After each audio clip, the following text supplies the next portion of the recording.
Okay, this is week one action now between Tyler Adams and Matt Powell. Uh, Tyler's making his on the bottom of the screen is making his debut recording. We're in round one, but there was a bit of a mix-up with commentators, so I'm trying to catch up with this. I'm a bit behind. There was a technical issue on the recording side as well, so we don't have standard. This is just going to be modern and legacy. Turn that down a bit, please. Sorry, again, as I said last week, I've got to deal with sound issues this week. I'm just going to bring up the standard score. This is Division 2, so uh, where are we?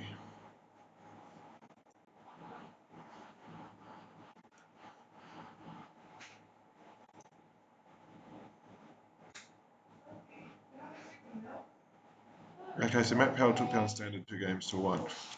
I did speak to Tyler, I think, after this match, and he is on, because he's traditionally been a lantern player, lantern control. I believe he's kind of brewed this in a different direction to be more of a hybrid lantern land destruction deck. Not really sure what that means, but we're going to find out. He's up against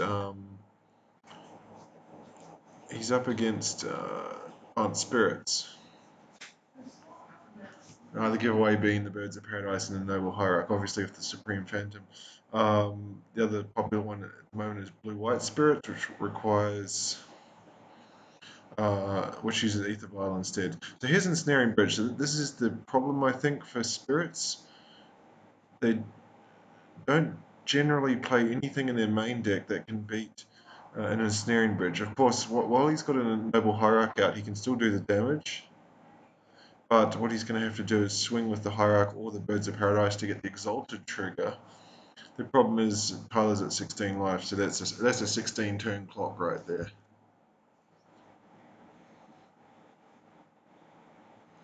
So hopefully something develops here, otherwise this is going to be a painfully slow death for Tyler.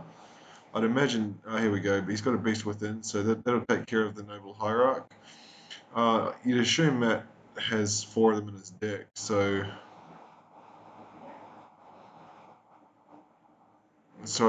he can still find 3 more. The question is, though, can he find those 3 plus the 15 turns before Tyler mills him out?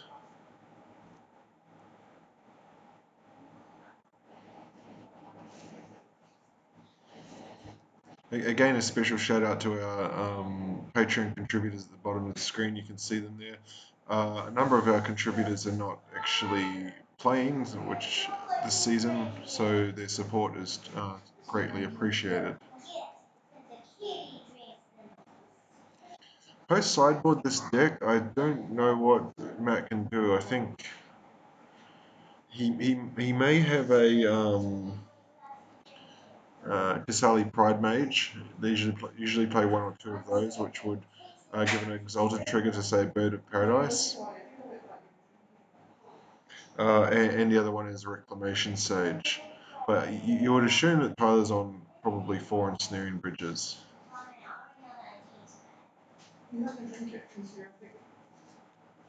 And you can see as well Tyler kind of a giveaway there before with the Beast Within. So if there's something like a Stony Silence, he actually has main deck. He's got a main deck answer to it.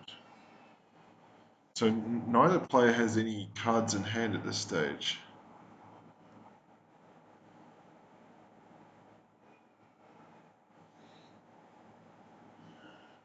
But you just imagine this does look like it's inevitable at the moment.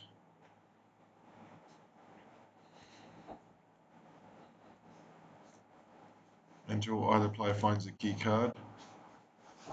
Just going to speed this up a little bit.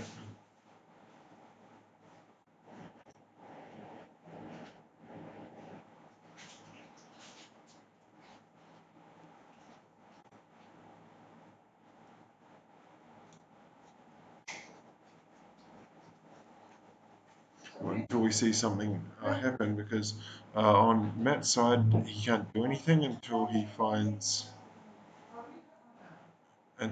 something to exalt with.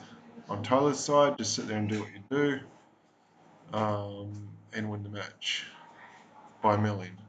You see he's got 2 Codex Shredders and a Pixis of Pandemonium in play, so he certainly is million, million 3 cards a turn.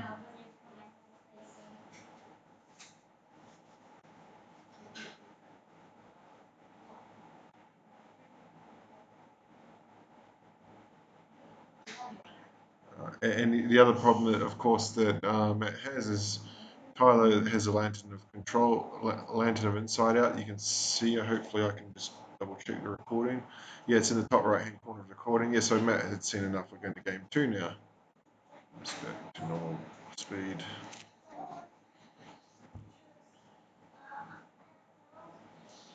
I'm very interested to see what Matt's brought in sideboard here. I think this is a terrible matchup, generally speaking, for the Spirits player. What he has to do, because you can see Tyler's got the Beast Within there. It's a Supreme Phantom on top. Tyler's got the Beast Within, so he can answer the first threat.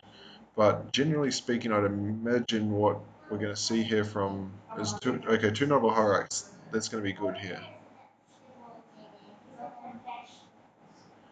What he's going to have access to 4 Spell Quellers at least, which he just hold back. You don't counter anything except for the Ensnaring Bridge. Because even though this deck is damn annoying, it tends to be a case that if they can't get the Ensnaring Bridge, they can't win.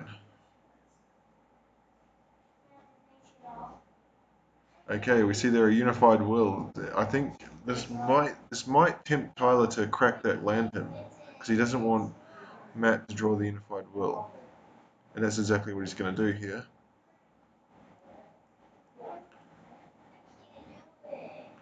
So the pressure now is on Tyler because here comes a collecting company.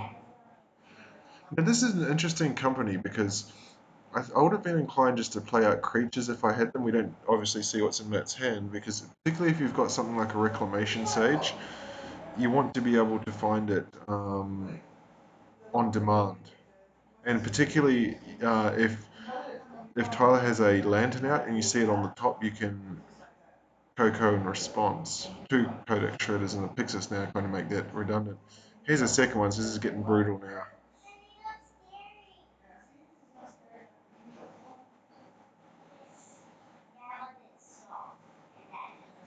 So is Tyler just dead next turn? Let's have a look.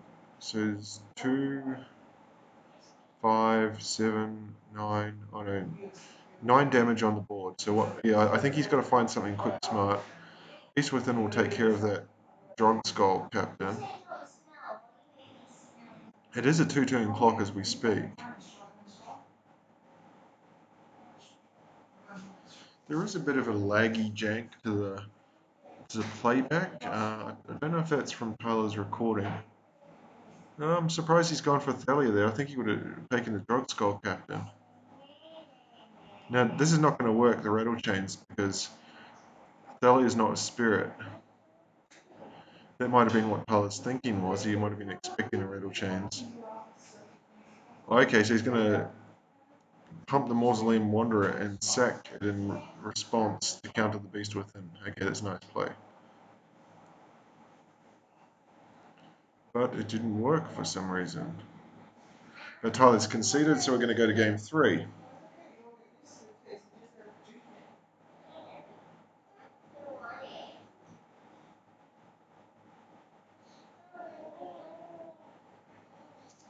Again, those that are subscribed to our YouTube channel will get a notification of this video being posted immediately. But because I'm in Singapore and the time difference is 12 hours to the East Coast, it's an awkward time. So East Coast is 7:30 in the morning, so I tend to post it into the group on a delay, usually around after 2 p.m., 2, 4, 6, 8 p.m. Can you drink this? No, that's your milk. You have to drink it. I hate it. Mommy said give it to you. No.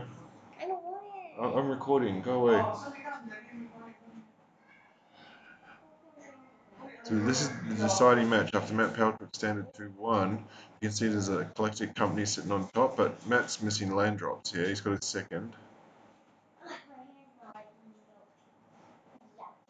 Tyler did mention to me in chat that oh, he actually just cracked and shuffled away that cocoa. I'm a bit surprised there.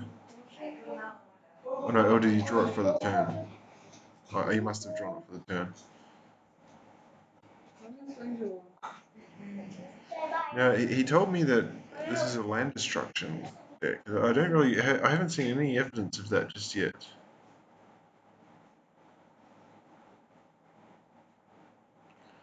One, two. I wonder if he's going to be one, two. I think he's one land short of being able to ambush that Mausoleum Wanderer with the Kissig Wolf run.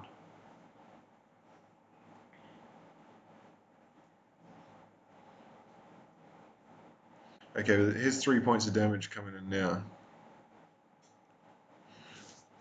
So he's going to Beast Within in response. There's still plenty of pressure. 5 points. A second Beast Within is a big one. He'll get rid of that Spell Queller for sure. But now he's going to be forced to Beast Within now, I think, because you can see the rattle changes as a draw next turn. Matt's tapped out. He's going to let him untap. Okay, he's going to do it upkeep before he... So nice play again there from Tyler. He just does it in the upkeep um, before the rattle chains is drawn, so that he can't use it. And then Beast becomes summoning 6, so he saves himself 3 points of damage. He's still desperately searching. You can see he's got the Spire of Industry on top. He's desperately searching here for a Snaring Bridge.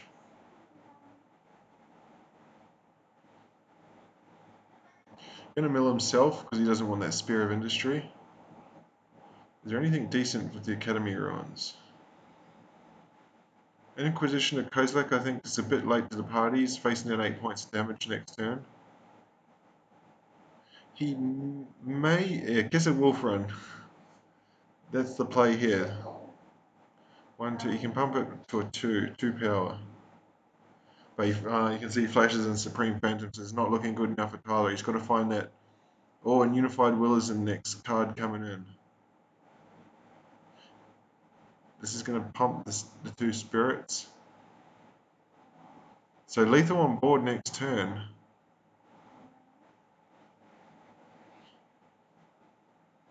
Should have.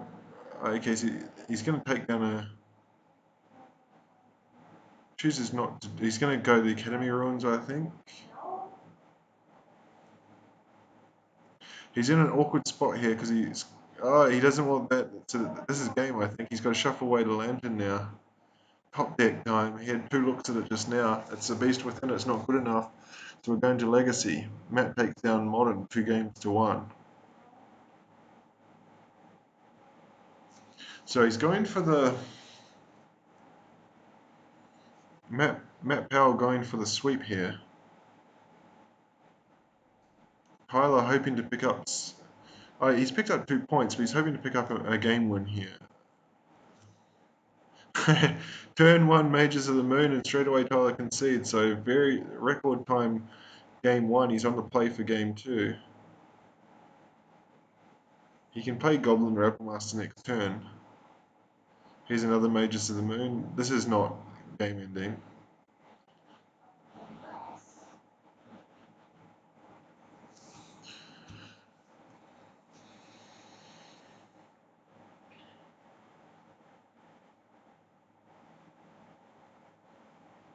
Now he's interesting when he's exiled okay, he's a cellist. This will be for 1. I don't think Tyler cares. I don't know how many 1 mana spells he has in his deck.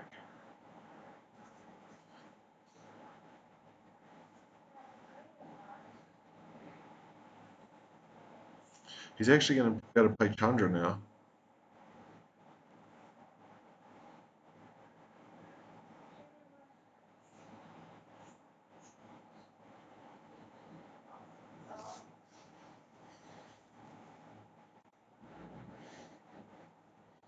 So Matt is in a real jam, particularly if that ensnaring bridge is going to come down.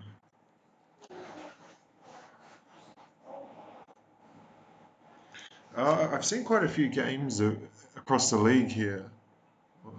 Fiery Confluence, destroy target artifact. No artifacts going on at the moment. I've seen quite a few legacy games, and these are incredibly popular. These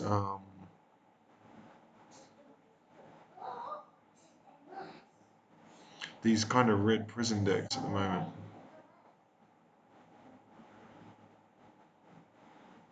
He can play out Ensnaring Bridge if he wants to, but he chooses not to. Holds up a Braid, because there's another Ensnaring Bridge, so Matt is out of cards now. So once that Ensnaring Bridge goes down, I think we're going to probably see a concession. We're going to go to game 3. You see the Abrade. So interesting, this Abrade, it's from Hour of Devastation, uncommon. You see two copies of it in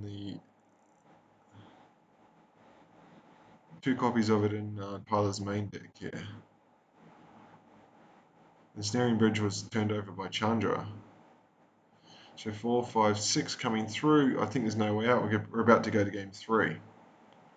Yep, he concedes. And so game 3. Looks like a pretty good hand again there from Tyler's actually got his own turn 1 Mages of the Moon if he wants it here. If he wants it. I don't know if he does. Just a mountain to lead off here. Let's see if he does. No, he doesn't. He's going to go for turn 2. You can get turn 2 Chandra or turn 2 Pier and Kieran. Pro Mox Exiles. Well, Blood Moon and Mages, I don't think they're that spectacular in this. Blood Moon is better because red decks can't beat enchantment. So is this a mirror match? I wonder. Down comes Chandra. Chandra pluses a ensnaring bridge, so Matt's down on a snaring bridge here.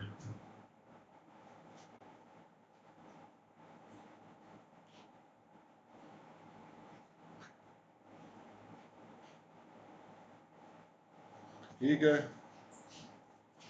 This is a, but it's almost at a battery, 18%.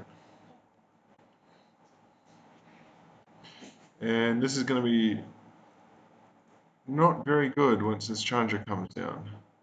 Chandra, of course, can't ping the other Chandra, but he is going to remove Matt's Chandra, and he's got 5 cards in hand. So Chandra down. I think this one's over. Tyler's going to come back and take Legacy. So they've played out 3 games of 2-1, so an entertaining finish there.